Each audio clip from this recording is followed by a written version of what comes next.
नमस्कार दोस्तों, स्वागत है आपका हमारे YouTube चैनल नीलकंठ महादेवा पर।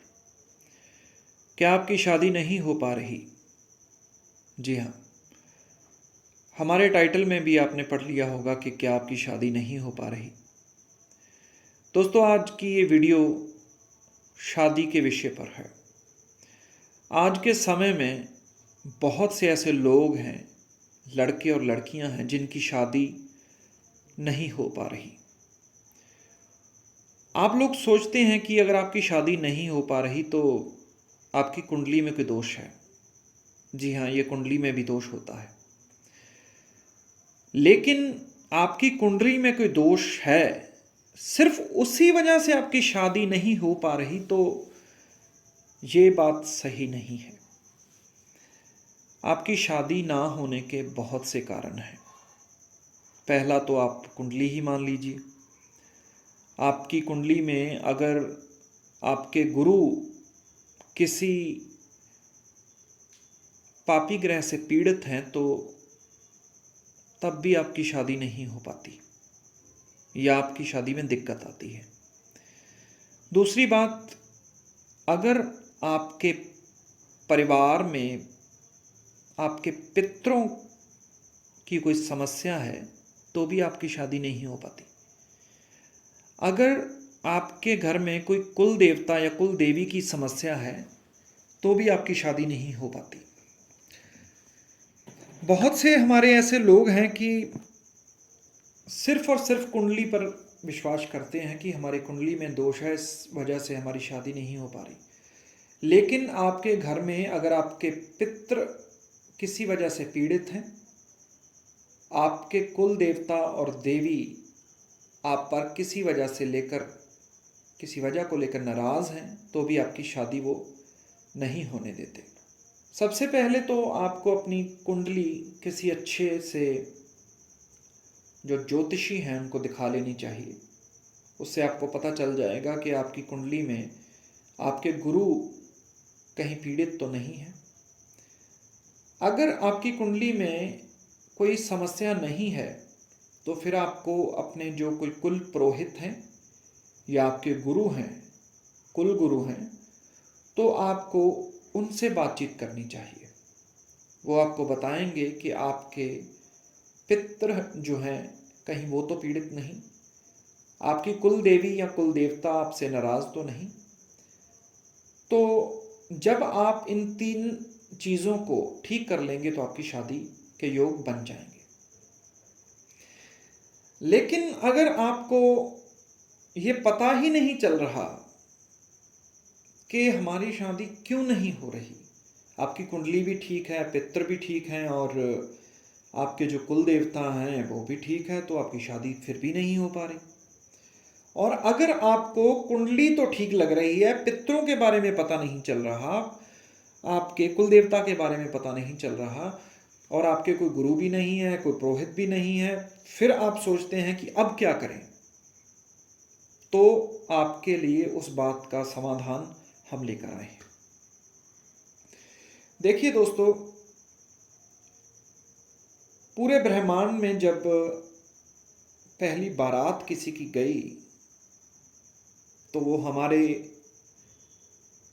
महादेव जी की गई, प्रभु शिव जी महाराज की। माँ पार्वती के साथ जब उनका विवाह हुआ तो भगवान शिव की बारात गई। तो अगर तो लड़कियों को कोई समस्या है, अगर लड़कियों की शादी नहीं हो पा रही तो वो भगवान शिव की पूजा करें, और अगर लड़कों की शादी नहीं हो पा रही तो माँ पार्वती का पूजन करें। तो पूजन करना कैसे है? सबसे पहले तो आप किसी भी सोमवार को शिव मंदिर जाइए। शिव मंदिर जाकर भगवान भोलेनाथ जी के जो शिवलिंग हैं उन पर जल चढ़ाइए और माँ पार्वती और भगवान शिव को कलावा भेंट कीजिए, उनको बंधन में बांधिए। प्रभु शिव जी को 2.25 मीटर का जो पीले रंग का कपड़ा है या हरे रंग का कपड़ा है वो भगवान शिव को भेंट कीजिए। दूसरा, लाल रंग की चुनरी मां पार्वती को भेंट कीजिए। अब आपको शिवलिंग पर कोई भी चीज जब चढ़ानी है तो वो जोड़े में चढ़ानी है। उसका मंत्र भी हम आपको बता देते हैं। सबसे पहले, अगर आपको जोड़े में आपको चढ़ाना चाहते हैं तो दूध और मिश्री इन दोनों को मिलाकर चढ़ाइए। दूसरा, अगर मिश्री नहीं है तो शहद मिला लीजिए। दूध और शहद को मिलाकर भोलेनाथ जी के जो हमारे शिवलिंग है उन पर चढ़ाइए। अगर शहद भी नहीं है तो पानी और गंगा जल को मिला के चढ़ाइए।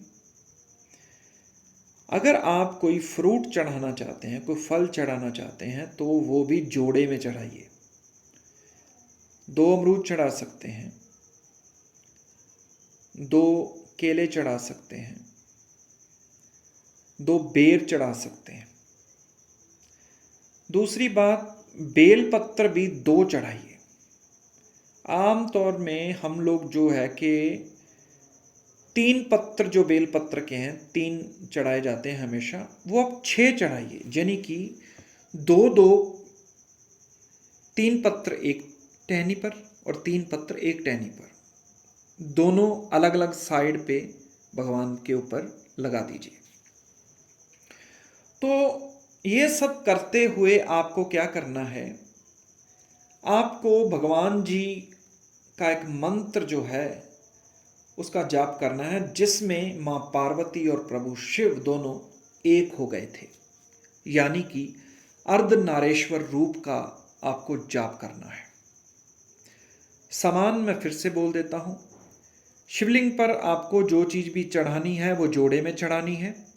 जैसे दूध और चीनी, या दूध और मिश्री, या फिर दूध और शहद, या फिर जल और या गंगा जल दोनों मिलाकर, या फिर पानी में दूध मिलाकर।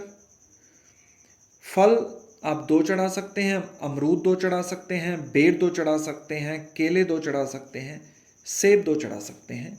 दूसरा, आपको भगवान शिव को 2.25 मीटर के हरे या पीले रंग का जो एक कपड़ा चढ़ाना है। दूसरा, मां पार्वती को आपको लाल रंग की चुनरियाँ चढ़ानी है।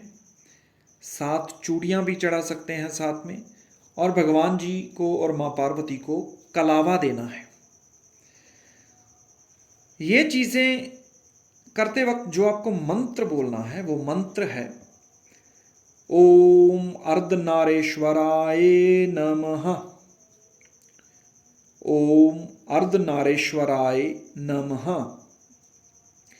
ये सब चीज़ें चढ़ाते चढ़ाते आपको इसी जो मंत्र का वो जाप करना है, और आपको वहीं बैठकर भी 11 बार, 21 बार, 51 बार या फिर 108 बार इस मंत्र का ही जाप करना है, ओम अर्धनारेश्वराय नमः।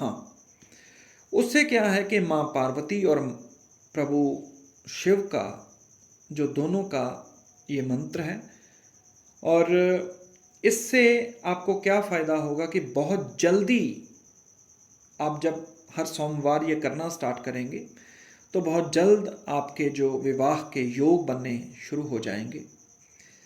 तो जब आपकी शादी हो जाएगी तो आपको उसके बाद क्या करना है, फिर से भगवान को 1.25 मीटर का पीला या हरा कपड़ा और माँ पार्वती को फिर से एक चुनरी, 7 चूड़ियाँ चढ़ानी है, और बाद में उनका कलावा भी दे देना है। उससे क्या होगा कि आपका जो जीवन साथी है वो आपसे बहुत प्रेम करेगा, आपकी तरक्की होगी। आपके परिवार में कभी भी ऐसा कुछ भी नहीं होगा जिससे आप लोगों के बीच में मनमुटाव हो। भगवान आपको बहुत अच्छी औलाद भी देंगे।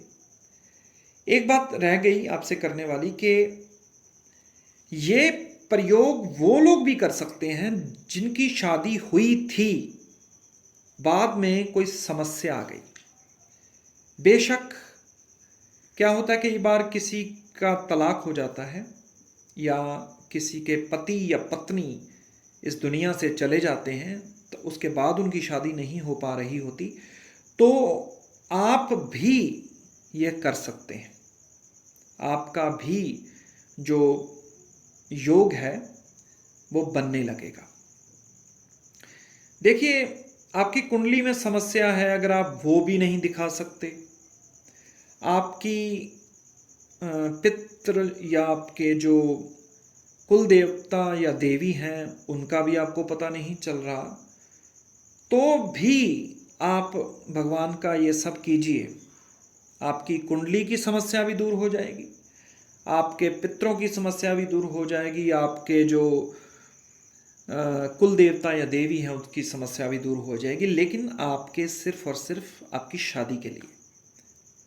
अगर उसके अलावा तो आपको अपने जो पितृ हैं या अपने कुल देवता और देवियाँ, उनका जो ध्यान धरना ही होगा, उनकी पूजा करनी ही होगी। उनका जो समाधान किसी ना किसी तरीके का, जिस वजह से वो नाराज़ हैं, तो वो तो आपको करना ही होगा। सो दोस्तों, आज की वीडियो उम्मीद है आपको बहुत अच्छी लगी होगी। आप कमेंट करके ज़रूर बताइए। सबसे जो बड़ी विनती आपके सबके सामने है वो है कि आप हमारे चैनल को सब्सक्राइब ज़रूर कीजिए। हम बहुत सी कीमती जानकारी आपके सामने लेकर आते हैं, तो हमारे जो सब्सक्राइबर हैं वो आप वीडियो व्यूज़ तो ठीक आ रहे हैं, लेकिन आप जो सब्सक्राइब नहीं कर रहे, तो इतनी हमारी विनती है कि आप हमारे चैनल को सब्सक्राइब ज़रूर कीजिए, शेयर भी कीजिए, ताकि आपके साथ साथ किसी और का भी भला हो जाए। सो दोस्तों, कमेंट ज़रूर कीजिए, जिससे हमें पता चल सके कि आपको हमारी ये वीडियो कैसी लगी, और उसमें आप अपने सवाल भी दे सकते हैं जिसका हम जवाब ज़रूर देंगे। वीडियो बनाकर दें या पर्सनली आपको जवाब दें, आपको ज़रूर उसका जो आंसर है वो हम देंगे। सो धन्यवाद दोस्तों, नमस्कार।